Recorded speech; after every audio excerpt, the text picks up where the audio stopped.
शुभ संध्या बच्चों। मैं अशोक कुमार देहरी, आपका हिंदी विषय आचार्य, आज की कड़ी में आप सबका स्वागत करता हूं। आज हम कक्षा 12वीं विषय हिंदी के अंतर्गत देखेंगे पहला पाठ आत्म परिचय, जिसे हरिवंश राय बच्चन जी ने लिखा है।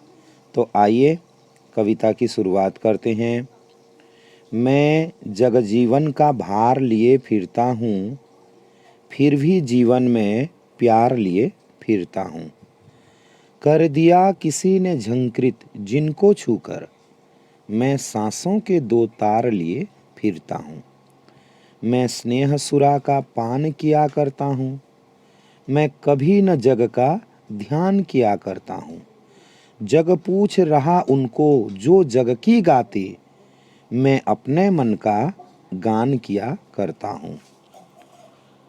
तो संदर्भ प्रस्तुत काव्यांश हमारी पाठ्यपुस्तक आरोह भाग 2 के आत्मपरिचय नामक शीर्षक से उद्धृत है।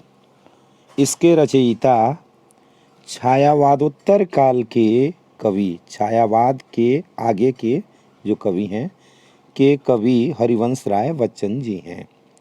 प्रसंग: उपरोक्त काव्यांश में कवि ने अपने प्रेमी व्यक्तित्व का परिचय देते हुए दुनिया के साथ द्वंद्वात्मक संबंधों को उजागर किया है। दुनिया के साथ द्वंद्वात्मक, द्वंद्व भरे संबंधों को उजागर किया है। आइए देखते हैं व्याख्या।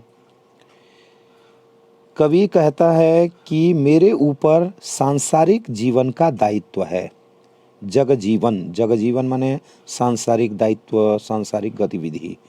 तो मैं जगजीवन का भार लिए फिरता हूँ। भार माने बोझ, उत्तरदायित्व कह सकते हैं। तो मैं, कवि क्या कहते हैं? कवि कहते हैं कि मैं या मेरे ऊपर सांसारिक जीवन का क्या है? दायित्व है, और मैं उन कर्तव्यों को और जिम्मेदारियों को क्या करता हूँ? निभाते हुए घूम रहा हूँ। ऐसे में किसी ने मेरे प्रेमी हृदय के सांसों के तारों को छू लिया, जिससे प्रेम संगीत बज उठे।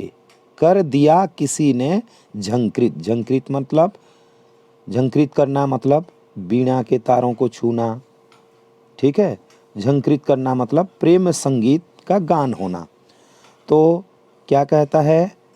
कर दिया किसी ने झंकृत जिनको छूकर, मैं सांसों के 2 तार लिए फिरता हूँ। अर्थात ऐसे में किसी प्रिय ने मेरे प्रेमी हृदय के सांसों के तारों को छू लिया, 2 तारों को छू लिया, जिससे प्रेम संगीत बज उठे, मतलब झंकृत हो उठे। अर्थात कवि को किसी से प्रेम हो गया। आगे क्या कहते हैं? मैं स्नेह सुरा का पान किया करता हूँ, मैं कभी न जग का ध्यान किया करता हूँ। ध्यान करना, ध्यान करना मतलब परवाह करना, ठीक है। तो क्या कहते हैं?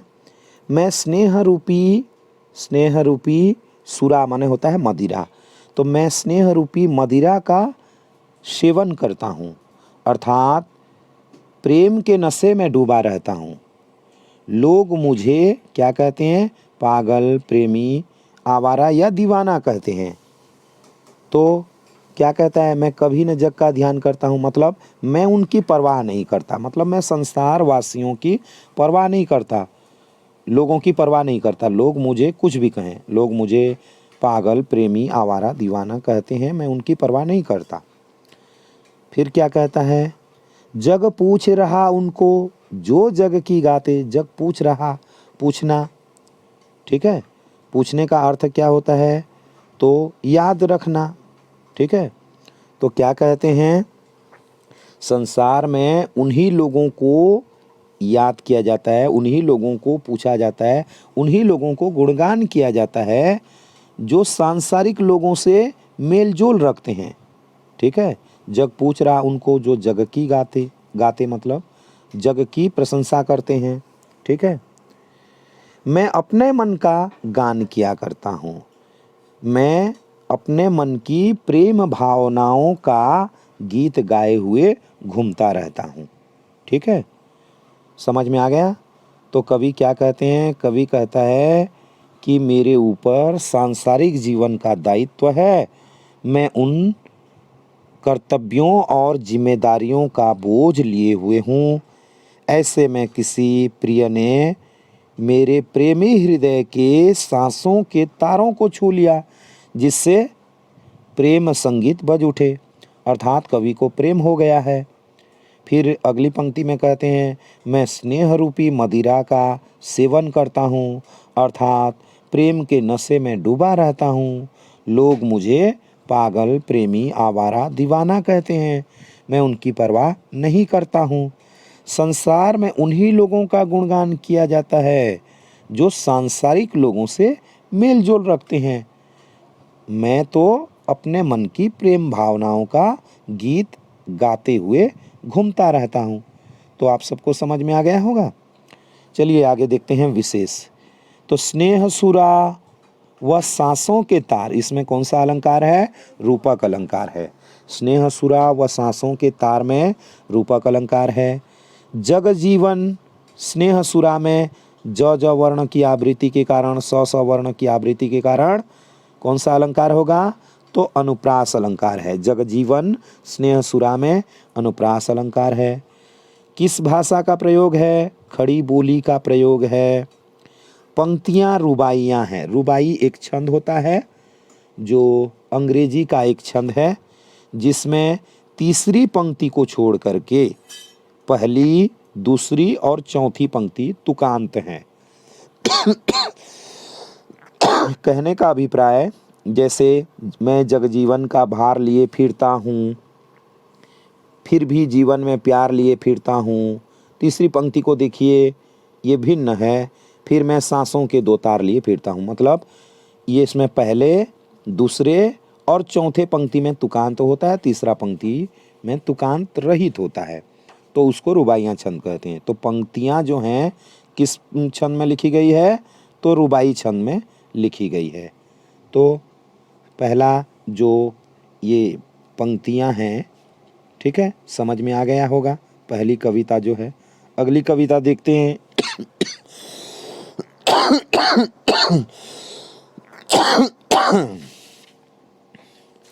मैं निज उर के उद्गार लिए फिरता हूँ, मैं निज उर के उपहार लिए फिरता हूँ।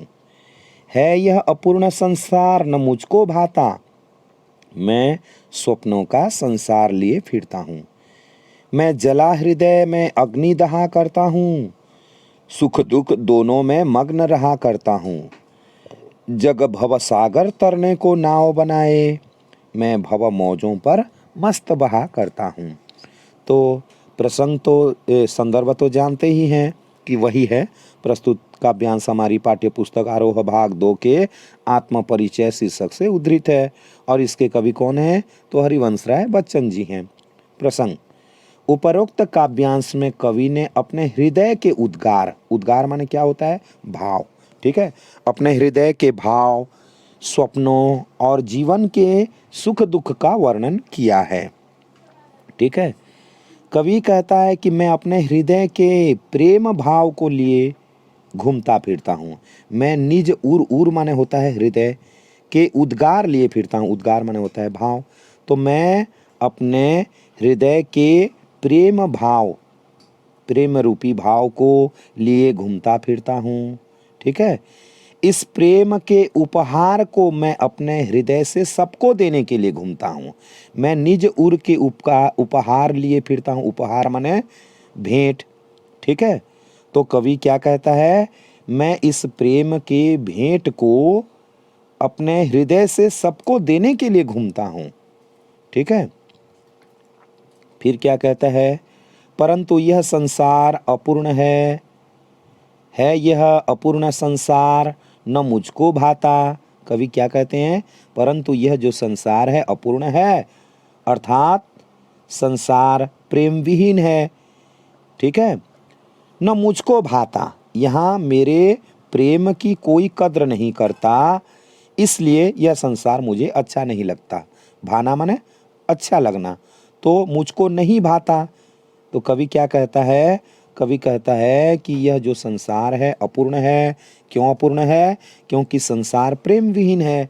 यहाँ मेरे प्रेम की कोई कद्र नहीं करता, इसलिए यह संसार मुझे अच्छा नहीं लगता। अतः मैं अपने स्वप्न में ही प्रेम से परिपूर्ण संसार की रचना करता हूँ। मैं स्वप्नों का संसार लिए फिरता हूँ। ठीक है, अतः मैं अपने स्वप्न में ही प्रेम से परिपूर्ण संसार की रचना करता हूँ। कवि कहता है, आगे क्या कहता है? मैं जला हृदय में अग्नि दहा करता हूँ, सुख दुख दोनों में मग्न रहा करता हूँ। कवि कहता है कि मैं अपने हृदय में प्रेम की आग जला रखा हूँ। मतलब मैं अपने हृदय को जला रखा हूँ, मतलब मैं अपने हृदय में प्रेम की आग जला रखा हूँ। दहा करना, दहन करना, जलाना। ठीक है, तो मैं अपने हृदय में प्रेम की आग जला रखा हूँ। इसलिए जीवन के सुख और दुख दोनों ही क्षणों को इस प्रेम के सहारे जीता हूँ। मतलब सुख दुख दोनों में मग्न रहा करता हूँ। ठीक है, मैं अपने हृदय में प्रेम की आग जला रखा हूँ, इसलिए जीवन के सुख और दुख दोनों ही क्षणों को इस प्रेम के सहारे जीता हूँ। जग भव सागर तरने को नाव बनाए। संसार सागर को पार करने के लिए लोग क्या करते हैं? कर्म करते हैं। जग मतलब संसार, भव सागर तरने को नाव। लोग जो हैं, संसारिक लोग जो होते हैं, इस भव सागर को तरने के लिए क्या करते हैं? तरह तरह से नाव बनाते हैं, मतलब कर्म करते हैं। तो संसार सागर को पार करने के लिए लोग कर्म करते हैं, किंतु मैं प्रेम रूपी नाव में सवार होकर, मतलब मैं भव मौजों, भव मतलब भावना, मौजों, ठीक है, तो मौजों पर मस्त बहा करता हूँ। मतलब मैं प्रेम रूपी नाव में सवार होकर के, प्रेम रूपी मौजों में सवार होकर के इस संसार सागर के मस्त भावनाओं में बहते हुए पार करता हूँ। फिर एक बार देख लें, कवि कहता है कि मैं अपने हृदय के प्रेम भाव को लिए घूमता फिरता हूँ। इस प्रेम भाव के उपहार को, भेंट को मैं अपने हृदय से सबको देने के लिए घूमता हूँ, परंतु यह संसार अपूर्ण है, अर्थात संसार प्रेम विहीन है। यहाँ मेरे प्रेम की कोई कद्र नहीं करता। ठीक है, इसलिए यह संसार मुझे अच्छा नहीं लगता है। अतः मैं अपने स्वप्न में ही प्रेम से परिपूर्ण संसार की रचना करता हूँ। कवि कहता है अगली पंक्ति में, मैं अपने हृदय में प्रेम की आग जला रखा हूँ, इसलिए जीवन के सुख दुख को, ठीक है, इसलिए जीवन के सुख और दुख दोनों ही क्षणों को इस प्रेम के सहारे जीता हूँ। संसार सागर को पार करने के लिए लोग क्या करते हैं? कर्म करते हैं।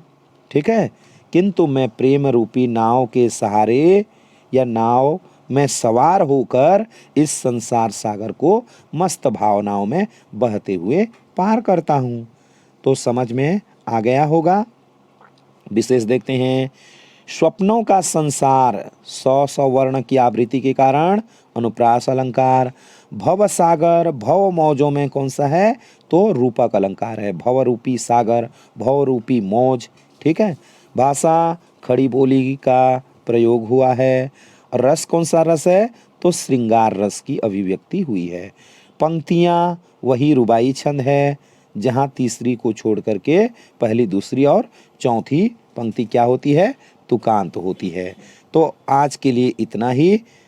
अगली कड़ी में हम आगे की कविताओं को देखेंगे। यदि आपको अच्छा लगा हो तो प्लीज़ लाइक ज़रूर करें।